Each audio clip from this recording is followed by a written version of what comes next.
We are in February 2019. We finished the retreat and some participants would like to give their testimony. What is the most valuable thing you will take back with you? I got so much from this experience that I didn't even think that I needed. I think, trust is the biggest thing that probably came out of this anyway this week. I'd heard a huge amount of horror stories from all sorts of people, but I always felt like I could trust this place, but I didn't quite realise how much until I got here. That was something that was really strong throughout every single one of my trips, and whenever it got a bit dark or a bit scary, within minutes of asking for help, I knew that I could really trust Sylvia and Rohan and where we are.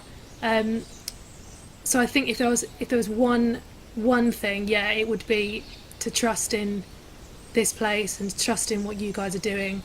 I think that it's otherworldly. As I said yesterday, I can't imagine doing this anywhere other than here. You did a lot of research before you came here. Lots of research. Too much research, maybe. Asked too many questions.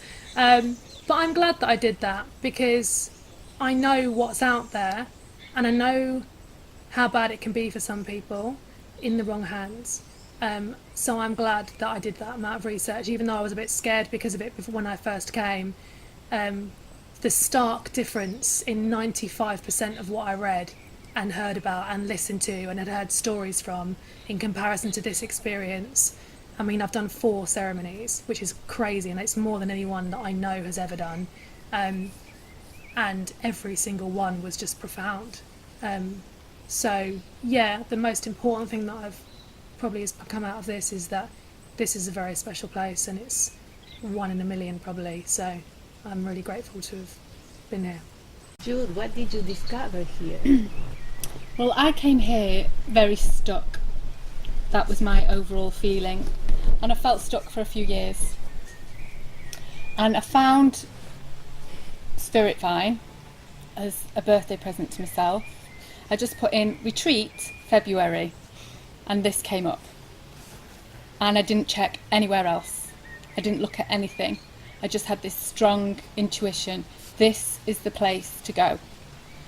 And it's because it's heaven here while you go through your own hell.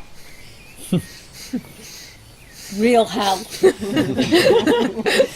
And you see things and you experience things during ceremony that I can imagine being somewhere else where someone isn't speaking your language, that you can think everything you see and feel is real, has happened to you.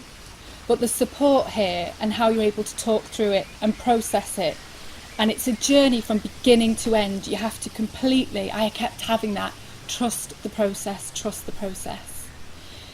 And I had stopped any creative output really. I'd gone into my 9-to-5 job of, yes, I'm supporting people, but my own creative abilities, I'd just put a little lid on and moved it to the side with, I'm not quite good enough. And I had to go through a really dark place, a really dark time with amazing support to take that lid off and realise that it's safe to take the lid off. And I felt for the first time, I felt self-belief, and I felt self-love, and I discovered just how dark my mind is, because that is just the person that I am. I have a creative mind that can go wild and can go dark, and I've learned that I have to work on that. I have to meditate on that. That's what's been shown to me. Yeah, I can be out there back in the UK and it's like, oh yeah, I could do a bit of meditation. Oh look, I've got to go and get the tube, I've not got time. I know now that this is a journey. There's no destination. I don't have to be the best. I just have to support my happiness. And I've learnt the tools here through the workshops, through the support, listening to everybody else, it has been the greatest gift I've ever given myself. And did you learn here in the group that you can be yourself? Absolutely. Like To release control. nobody were criticizing you. No. And during a ceremony, I didn't even realise how controlling I was. And during one ceremony, I went through a really tough, I was able to see and experience this crazy, crazy control until the point where I was just like, that's it, I surrender. I'm letting this go. Yeah, And what happened there when controlling. you surrender? It's a relief and a realisation that it's all okay. But I think it's very easy to read a few books out in the real world and go, oh yeah, just release a bit of control and a bit controlling, yeah, oh great, okay. But when you go through ayahuasca and she's with you and she takes you down if you need taking down, that sounds frightening, and it is frightening in the moment, but it has to make you surrender. You're just not going, oh, surrender. You're going, oh, surrender.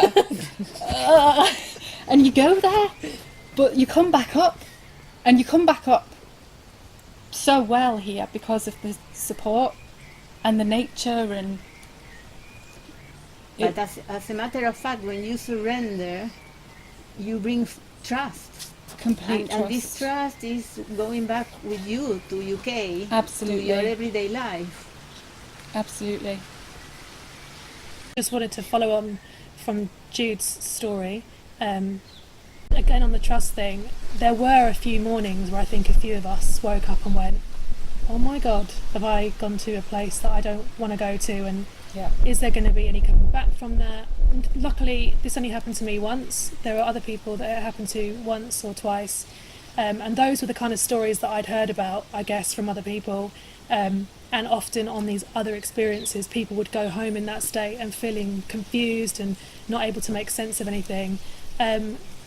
But back again to Sylvia and Rohan, that was eradicated in like less than, again, just a few minutes of talking it through in the sharing sessions and also hearing other people's experience. So for me, I just was coming here open-minded for the experience. I've read a lot about it in the past, and it's just something that I wanted to do. So I wasn't really expecting to deal with anything of myself. I wanted it to be objective and see a different, reality and that kind of aspect of the experience. But I was forced to face a fear that I didn't know I had, and it was incredibly challenging to the point where after the second ceremony I was like, I can't drink again, I can't do this, it's too hard, it's too difficult, I wasn't expecting this. But I did drink again, and I'm definitely going to be coming back because it's been such an incredible experience. And what it was for me is that when you are doing the ceremony and it is so difficult, the love that you get from the plant, and it wants to help you, so no matter how hard it is, you feel supported throughout. And obviously here in the workshops you're able to understand what you're doing and deal with it as well. So that was incredible, and for me what I'll take away is just to understand the healing aspects of the plant. It was just incredible to heal your body through drinking this tea. That was for me what I found just incredible. And you, Nimrod, you have experience before with ayahuasca. Yeah.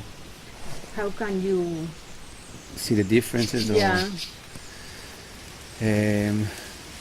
Yeah, I think it's.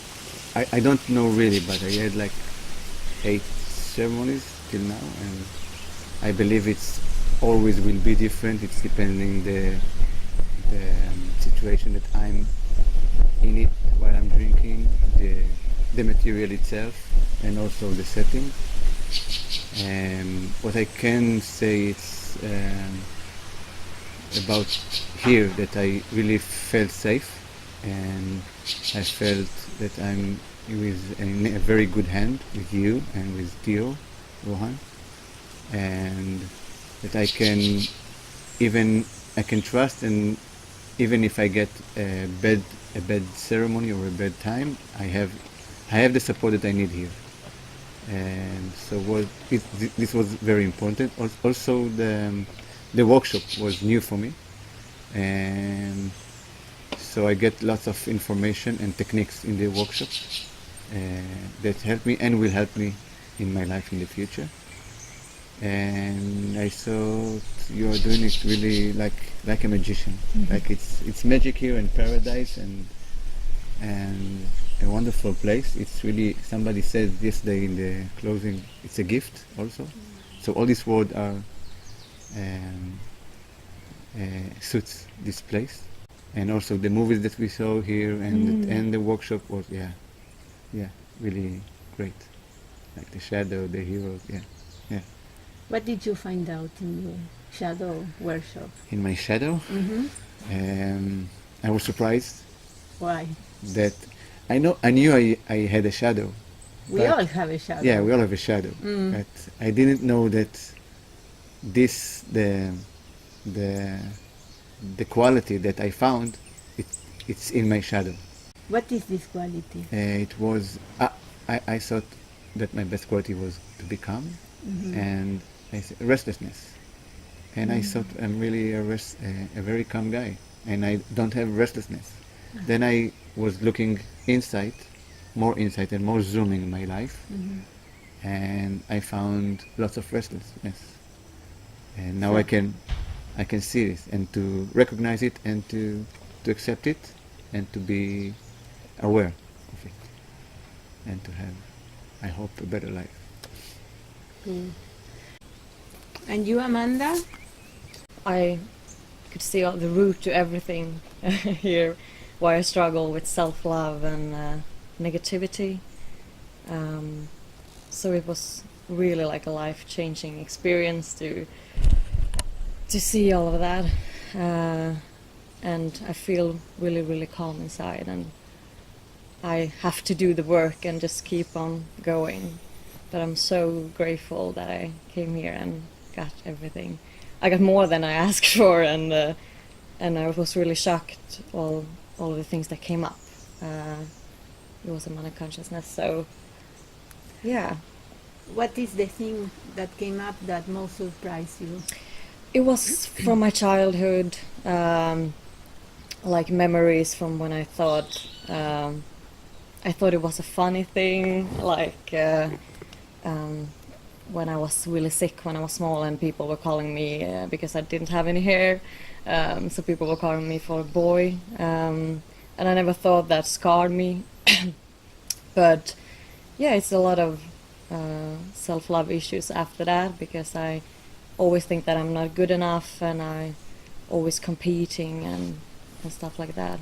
The most important thing for me were two things. One, that